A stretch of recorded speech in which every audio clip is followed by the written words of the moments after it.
So a question I get asked all the time is, Lisa, how did you get into astrology? There are a lot of different things that have happened to me that have gotten me on this path. And the first one started a long time ago when I was a kid. And it has to do with my grandma. So my beautiful Scorpio grandma would read her horoscope, and then she would sort of bring me into that experience and then show me hers and then read mine. And so being young, I didn't know what like a horoscope was, what my sign was, and she's like the first person to tell me I was a Gemini, and she said that I resemble a Gemini, I have all the traits, I change my mind, I like to do different things.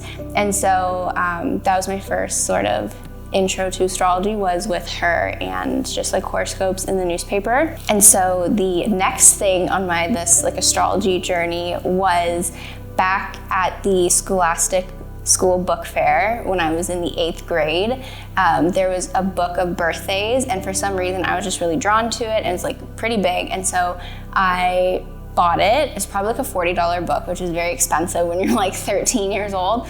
And I went around and I read everyone what their page said. So there were like 365 pages, and I loved what it said for like May 29th. It really resonated. So the next thing on my how to get into astrology journey is my mom. Now this doesn't necessarily have to do exactly with astrology, but it's more like that spiritual realm. So my mom is a Sagittarius. She has 4 planets in Sagittarius. She is my opposite, so there's obviously that polarizing energy, but also in general, just like mother-daughter relationships. But when I was 10, she was going through her own spiritual journey and did her Reiki 1 and 2. So I have memories of her doing Reiki on me when I couldn't fall asleep. And then someone has said that that like opened up my energy portals in some way.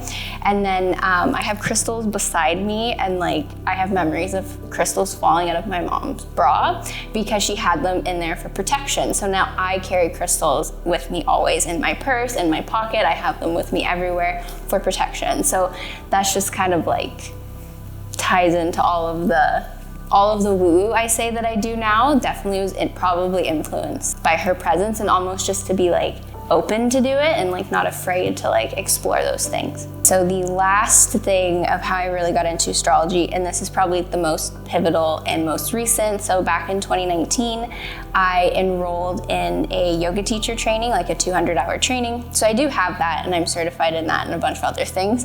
But there's a module all about soul purpose or life's purpose, like for what it is for you.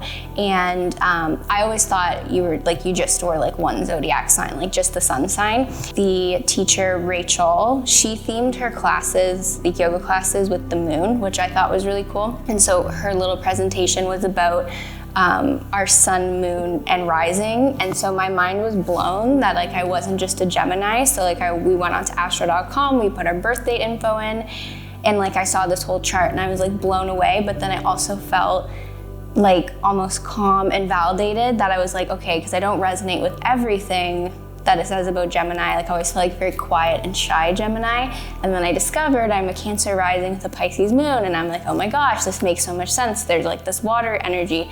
And so I always try to bring that across in my readings, like have people explore that there's like a lot more to themselves than just that like one sun sign. During my yoga teacher training, I discovered this after I was actually in what's called a Saturn square in astrology. So it happens around age 21 to 22 or 23, like depending on the exact timing. And so I like to think that my yoga teacher training like was my Saturn square, or how I got through like the pivotal moments. And just in my mind, the fact that I discovered astrology in that square moment just helped me navigate lots of things and make all these changes, and it feels good and in flow compared to what I was doing previously. And so that is how I got into astrology. So if you want to book your reading, tap on the link below.